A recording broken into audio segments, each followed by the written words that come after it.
नजरें रहेंगी। वैसे 24,400 के आस ऊपर ही इस समय ट्रेड, और उम्मीद तो यही है कि इसके थोड़ा सा और बेहतर होकर एक्सपायरी देखने को मिलेगी। नियरली 200 पॉइंट 190 93 अंकों की रिकवरी डे लो से। Veeru, good afternoon. Good afternoon Harshita, good afternoon Anuj. कुछ स्टॉक फ्यूचर देता हूँ जो कि इस वक्त स्ट्रॉन्ग मूव दे रहे हैं और आई थिंक इस क्लोजिंग में कंसिडर करने लायक हैं। हर्षिता, इनफैक्ट बात करते करते एक बार अगर आप एक सेक्टर को देखें जो एक स्ट्रॉन्ग मूव दे रहा है, दैट्स निफ्टी फार्मा। एक बार प्लीज़ निफ्टी फार्मा इंडेक्स का जो चार्ट है वो रखिएगा। It's 21 almost 053। एक मूव दिया, डे हाई पर आया और साथ ही साथ ये डे हाई स्विंग अब इसको इसकी ऑल टाइम हाई ट्रैजेक्टरी पे ये पुश आया है 156 पे, यानी जिस वक्त हम इस कार्यक्रम में आके बैठ रहे होंगे मेरे ख्याल से तभी आया है। फार्मा में बीते आधे घंटे में स्ट्रॉन्ग वेरिएशन है।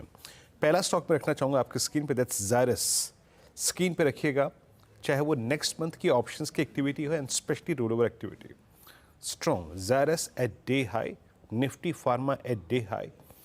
ये करंट मंथ फ्यूचर्स है, यहाँ पे शायद आपको ओआई शेड दिखाई देगा क्योंकि यहाँ पे अच्छी शॉर्ट कवरिंग भी है। और आप जरा अगस्त फ्यूचर्स को देखिए, 9,83,000 शुरू का बिल्डअप। स्ट्रॉन्ग रेंज ब्रेकआउट, जो कि रेंज ये परसिस्ट कर रही थी 5 जुलाई से, यानी इस पूरी सीरीज में वो कल ब्रीच हुई थी, आज उसको एक्सीड करता हुआ। दूसरा है ONGC, नॉट एग्जैक्टली फ्यूचर्स। अगर आप ऑप्शंस के स्टैट्स भी देखें, जिस प्रकार की पुट राइटिंग इसकी 300 से लेके 320 के बीच की पुट्स में हो रही है, वो काफ़ी आई थिंक इम्प्रेस कर रही है। रोल ओवर्स ONGC में बहुत स्ट्रॉन्ग हो चुके हैं और ये बस हल्का सा सप्लाई जोन परसिस्ट करता है 330 से लेकर 335 के बीच में, अदरवाइज एक्टिविटी बहुत स्ट्रॉन्ग। ज़ायरस, ONGC, उसके बाद एक स्टॉक और रखिएगा again from pharma, the granules. Day high पर आके ट्रेड करता हुआ, मैं पिछले 20 मिनटों में इसको भी वॉच कर रहा था हर्षिता। 549 एग्जैक्टली वही जो ज़ायरस ने किया। अब तक 5 जुलाई से चली आ रही चैनल को इसने कल ब्रीच किया था, उसको एक्सटेंड करता हुआ 84% रोल ओवर हो चुके हैं। तो मेरे स्क्रीन पे अभी जो चीज़ मुझे इंप्रेस कर रही है अश्ता, वो है फार्मा, स्ट्रॉन्ग मूव। और इस बीच बात करते करते एक स्टॉक और जिसको शायद इंडेक्स के पर्सपेक्टिव से इंपॉर्टेंस देनी पड़ेगी, दैट रिलायंस में एक मूव आया है और रिलायंस अब ऑलमोस्ट 2994 पे डे हाई के क्लस्टर पे आके ट्रेड करता हुआ। हर्षिता जी हाँ, अब आप देखिए 24,415 हो चुका है, तो 450 से ज़्यादा दूर है नहीं।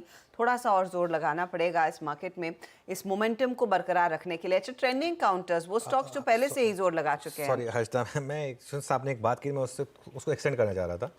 24,450 आए या ना आए, अब वो इतना इंपॉर्टेंट नहीं है। इतना इंपॉर्टेंट ये है कि मार्केट ने आज आपको मैसेज क्या दिया है। देखिए, मार्केट का मैसेज समझना बहुत ज़रूरी है। जोक्स असाइड, ग्रीन पहना नहीं पहना वो अलग बात है, ठीक है, लेकिन मैसेज क्या दिया मार्केट ने आपको कि बड़ा ट्रेंड जो भी है उसके साथ रहें। और बड़े ट्रेंड में अच्छा क्या हुआ होगा कल, फॉर एग्जांपल मैं इसके लिए वेट कर रहा था कि ये ग्रीन में आए, उसके बाद मैं बात बोलना चाह रहा था। मुझे सुबह से बहुत लोग बोले थे कि जो कल पोजीशन कैरी करके गए थे, जो हमारा कल भी था कि पोजीशन कैरी करके जाइए, उनका क्या। मैं बिल्कुल मानता हूं और मैंने इसलिए सुबह एक चीज़ ये भी बोली थी कि अगर आप कल पोजीशन कैरी करके गए तो भी आपको थोड़ा डीप स्टॉप लॉस रखना पड़ेगा। और आज आपको मार्केट एक मौका देगा एवरेजिंग करने का, ठीक है, क्योंकि अगर लार्जर ट्रेंड में आप कोई पोजीशन कैरी भी करते हैं, अगर आपको लगे भी एक बार भी कि गलती हो गई लार्जर ट्रेंड में, आप फंस भी गए, तो भी अगर आप मार्केट के लार्जर ट्रेंड के साथ है तो मार्केट आपको बेल आउट कर देगा। कल अगर आपने लॉन्ग पोजीशन कैरी करी होगी तो भी आज आपको मार्केट ने, चलिए इस प्राइस पे सही, पूरा दिन भले ही आपको वेट करना पड़ा होगा, अगर आपने एवरेजिंग नहीं भी की तो भी मार्केट ने आपको आज एग्जिट फिर भी दे दिया। तो मार्केट आपको एग्जिट दे देगा। आप किसी भी लेवल पर खरीदेंगे अप ट्रेंड में तो मार्केट आपको एग्जिट दे देगा। ये एक और बहुत इंपॉर्टेंट चीज़ होती है कि मार्केट किस डायरेक्शन में फॉरगिविंग होगी।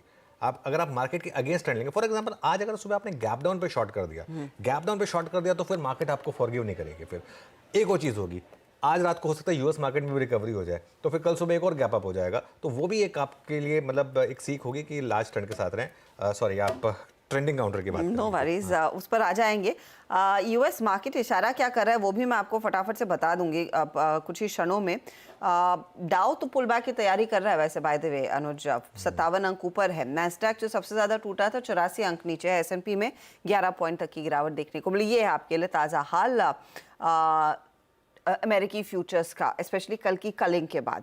चलिए, वो स्टॉक्स जिन्होंने बाजार को आज सपोर्ट किया है, जिन्होंने आज की इस डे लो से जो 200 पॉइंट की रिकवरी आई है उसमें अपनी अच्छी खासी भूमिका निभाई है।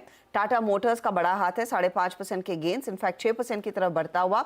ऑयल एंड गैस स्टॉक्स में ओएनजीसी, वीरू रिलायंस का जिक्र कर रहे थे, एसबीआई लाइफ नंबर्स पर भागा और एलएनटी नंबर्स पर थम्स अप मिला है इसे भी।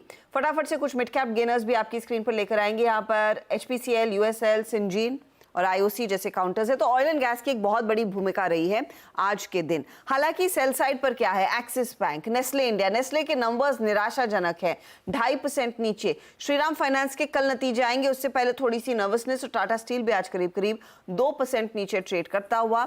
इसी के साथ आप देखिए Jindal steel and power, RBL bank में ऑफ कोर्स वो जो बड़ी ब्लॉक हुई है उसके चलते दबाव है। Sell, AU small finance bank, ये दूसरे काउंटर्स हैं जहां पर बिकवाली देखने को मिल रही है। अच्छा, फटाफट से अब आपके लिए हमारे जानकारों को जोड़